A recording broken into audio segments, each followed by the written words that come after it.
If you're making money online and you're still paying UK taxes, then this video could save you literally thousands and thousands of pounds. Today I'm joined by Lewis, who is a UK accountant of 8 years? 8 or 9 years, yeah. 8 to 9 years, a long time. Lewis specialises in the field of remote workers and helping people become non-UK tax residents and paying either 0% tax or as close to 0% as possible. So if you can work from anywhere in the world and take your business fully remote, then this video will probably help you out quite a lot. So make sure you watch right until the very end and you'll most likely learn a thing or two. But before we get into it, I thought I'd give a little bit of context about myself in case this is the first video you've seen about me. So I've been in Ecom for around 8 years now. I haven't always been able to run my business remotely. For about 5 years, I resold vintage clothing on platforms such as Depop, eBay and Vinted. But the problem with that is I always had to be fixed to a permanent location. So around 3 years ago, I made the switch to print on demand, which is a business model that takes the fulfillment out of your hands, allowing you to go fully remote. And now I'm running my business from Da Nang, Vietnam. So today we're at a beach club, filming a YouTube video and out of the UK. So couldn't be any better if you ask me. It's not a bad life, is it? What is it? It's Saturday afternoon? Saturday afternoon, but you know, could be any day at the end of the day. This is what every day is like, It's as good as it gets. It's yeah, it's good. As we were just saying, like, it's literally no one here, and we're at probably what would be the equivalent of like a 5-star resort in the UK. Yeah. There's literally no one here. We've got this place to ourselves. It's one other person, I think.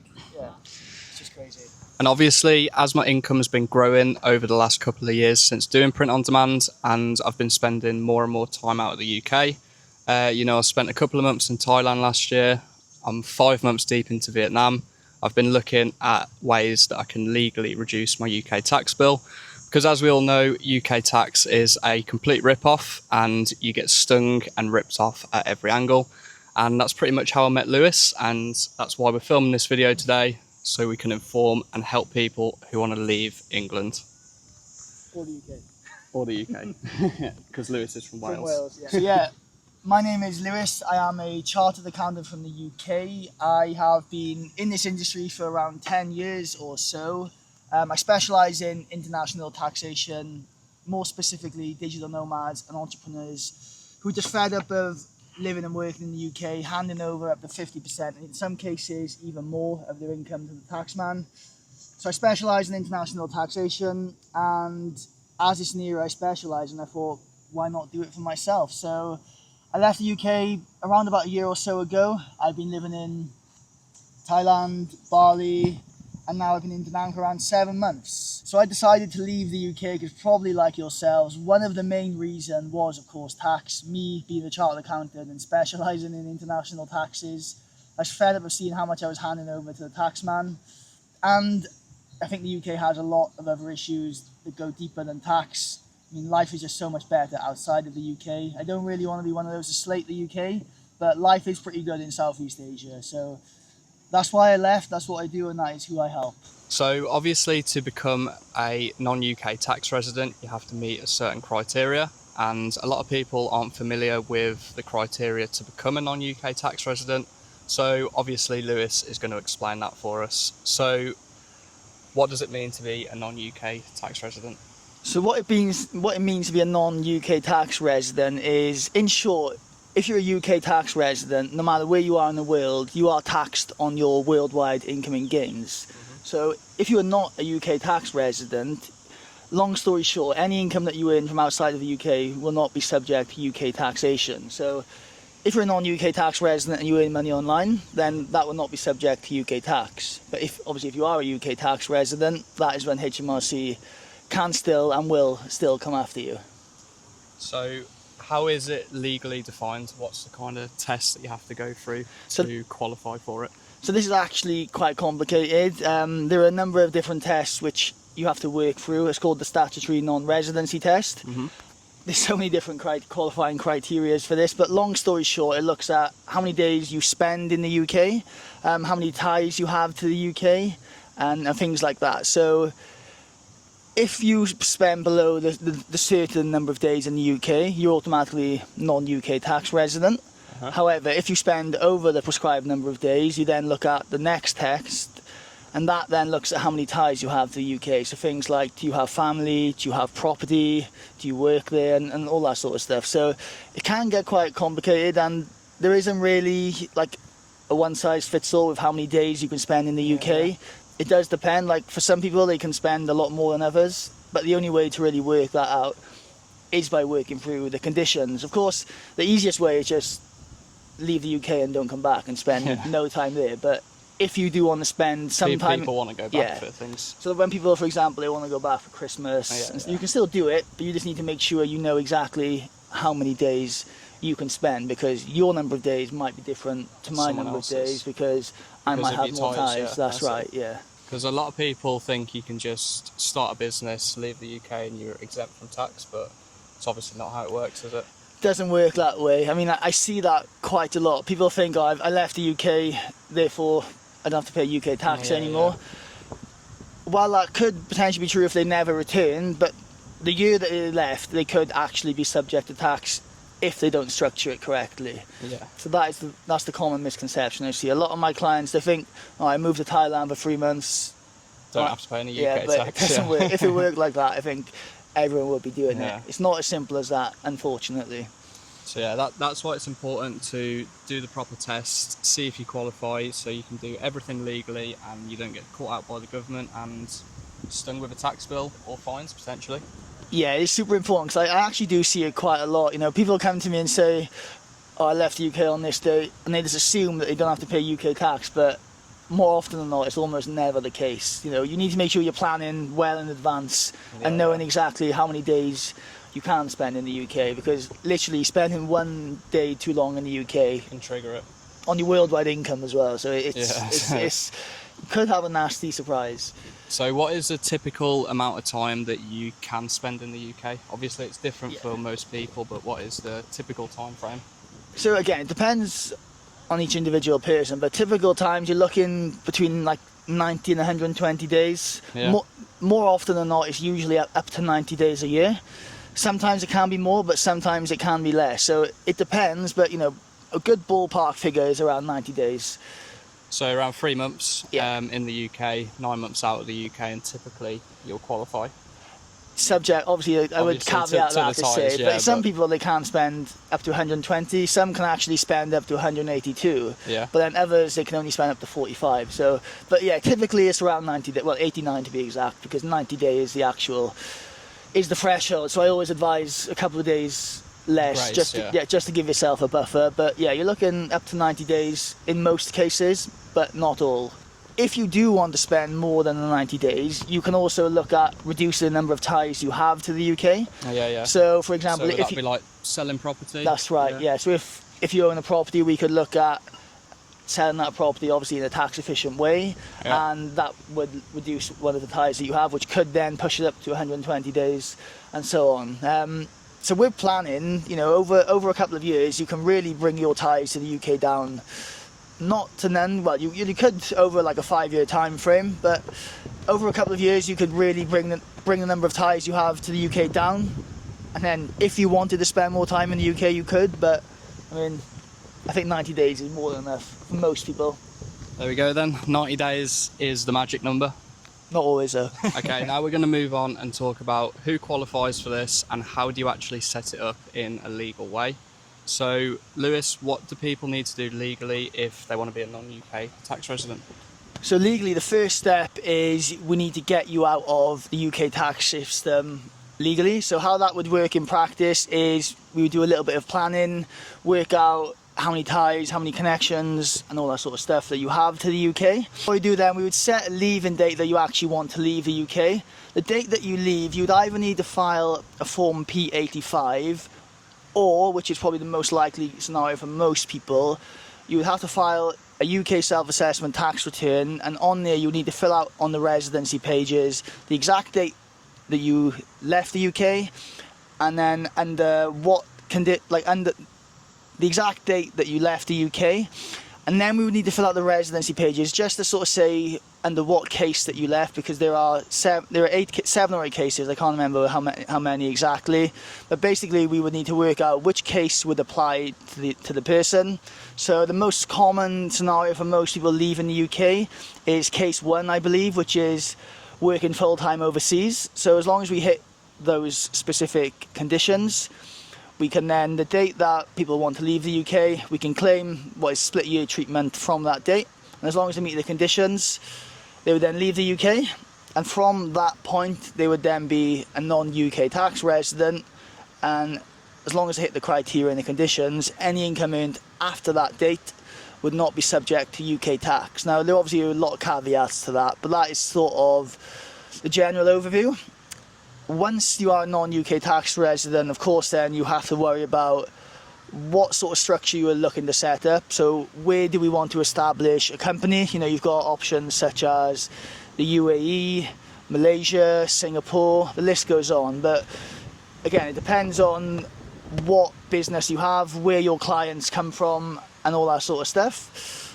But we would figure out what company structure would be best for you. Set up a company in, say, the UAE, for example.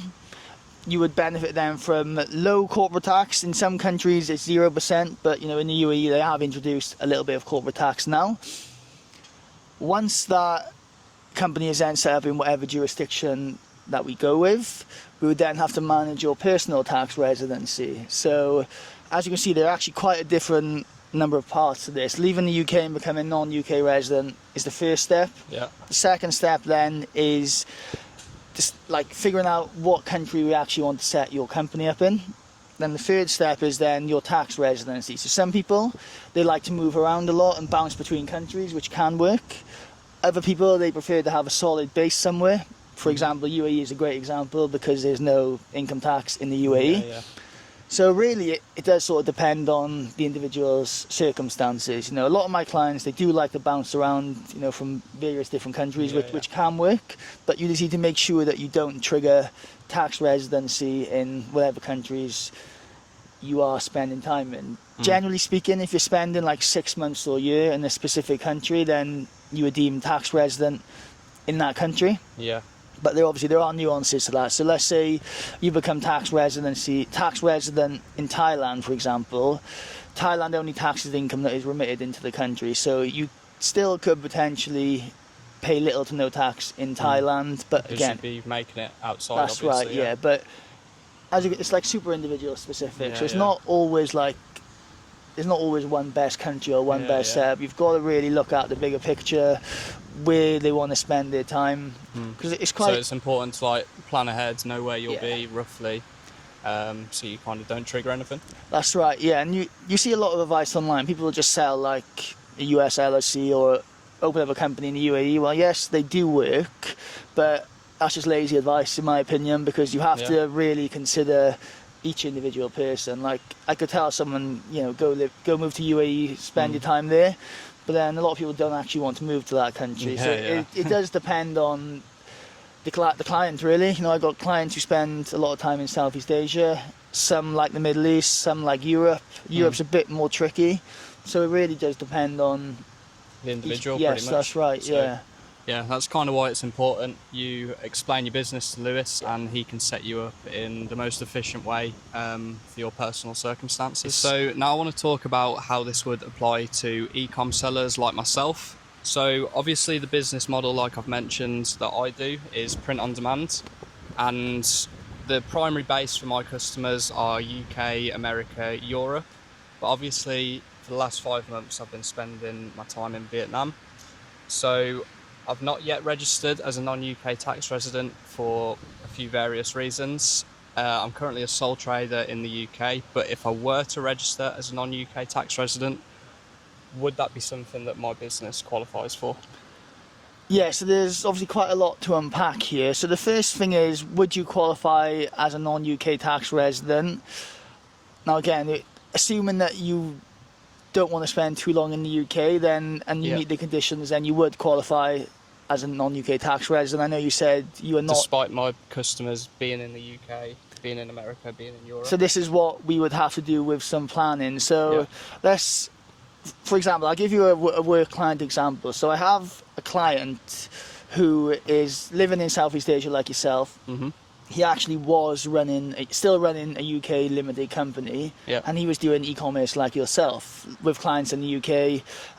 He had actually had physical products in the UK as well, so it sort of made it a little bit more difficult. Yeah. Now, he was a non-UK tax resident, so income tax you wouldn't have to pay any, because as a non-UK tax resident, you only pay tax on your UK sourced income. So he didn't have to pay any income tax, but as he had a UK limited company and he actually had a physical warehouse in the UK and staff and stuff like that, then the company that he had set up, you still had to pay UK corporation tax, which to me it seemed a bit bizarre, because he was living outside of the UK, but he was still running his operations through the UK, and there was no real benefit to that other than you had to pay UK corporation tax. It's like, so for this client, what we did, first of all, we sort of assessed whether we could migrate his company out of the UK, which that's a whole another tax plan exercise on itself, because then you have to look at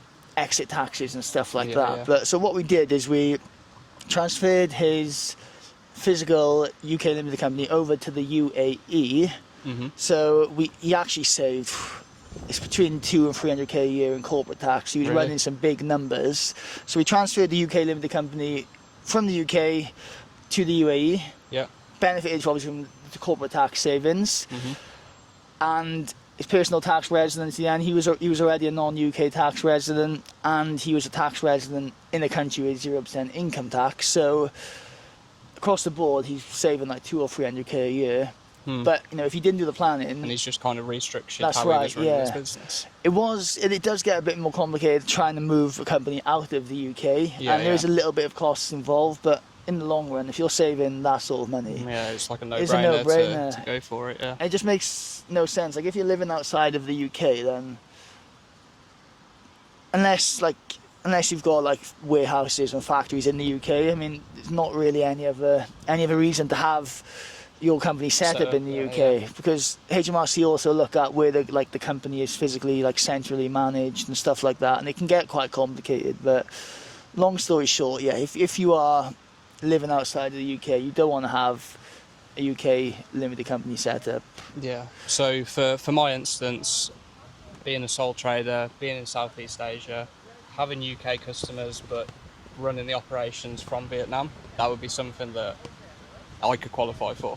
Yeah, so for you, I would say we would need to be careful with Vietnam, because if you spend over 6 months a year in Vietnam, you become Vietnamese tax resident. So what you want to do is move around to the right places and keep it as close as possible. That's right, yeah. So for you, unless you wanted to spend more time in Vietnam, then you can restructure your tax affairs so that you can become a Vietnamese tax resident and minimise your taxes. But again, that is quite complicated and costly, because I'm actually doing that for a client right now. Oh, really? Yeah. But if you don't want to spend more than 6 months here in Vietnam, for you, what I would say is stay under the number of days in Vietnam, so you're not a Vietnamese tax resident. Yeah. Make sure that you still remain non-UK tax resident, and then just either bounce around different countries in Southeast Asia. I mean, that's the good thing about Southeast Asia. You're so close to so many different countries that offer a lot of different things. That's right, yeah. Thailand's so different to Vietnam. Mm-hmm. Vietnam's so different to Malaysia. That's right, yeah. So you can kind of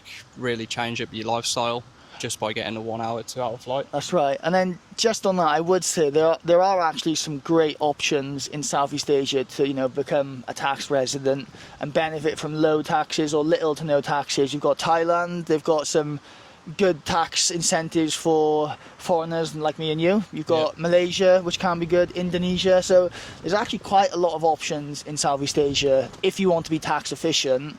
Just Vietnam is actually one of the harder options. Really? Yeah, it actually is.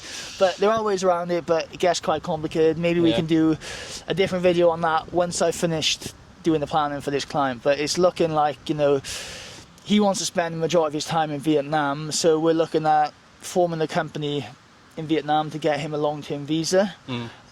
and then we're looking at restructuring it. So that company is actually held by a company, and we're looking at Hong Kong, and then we're looking at paying foreign dividends and stuff like that. But it gets super complicated, and it's, for me, like people like complicated topic, and tax. It is, and that's where so many people go wrong, and that's why you need a person like Lewis in your life if you're running a remote business. Because if I was left to do it by myself, I'd be very, very confused. And like, I think there's a lot of conflicting information online of what you can do, what you can't do, and sometimes you just need somebody who's got experience in the field and knows exactly what they're doing.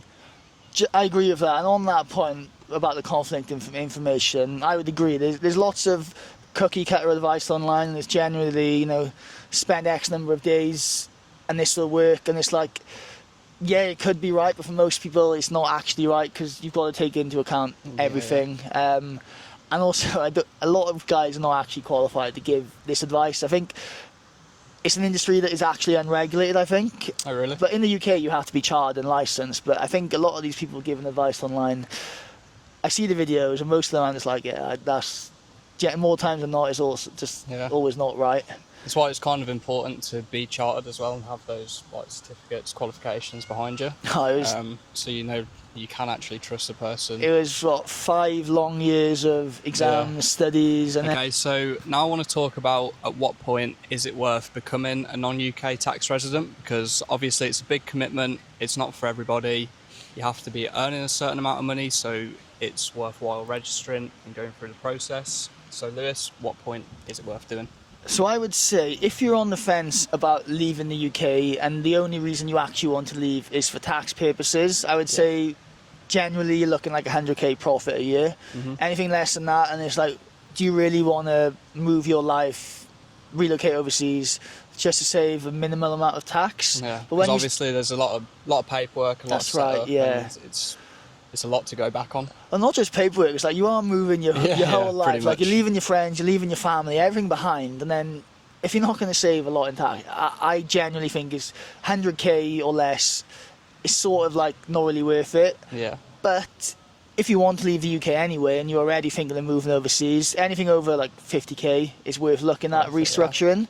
But purely for tax purposes, 100k is like the baseline. Anything less than that, and I do generally say to clients, if you don't want to move overseas, then it would be bad for me to say, look, come on, let's move overseas just to save like 2 or 3 grand a year in tax. It's like, what is the point? Because obviously there's legal costs involved, flights, it's not a cheap process. But if you're in a lot of money, it's obviously worth it. And obviously if you're looking to move long term, it's worth it as well.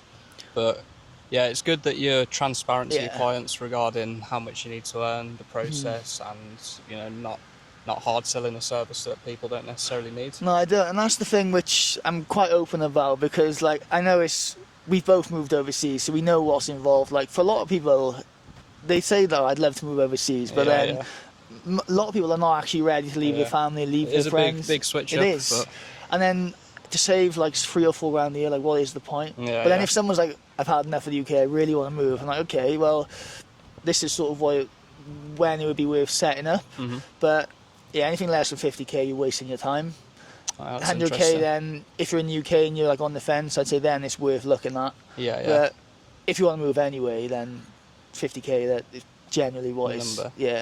And what about the process if you wanted to move back to the UK? So say if you've been living abroad for a couple of years and you've had enough and you want to go back to the UK.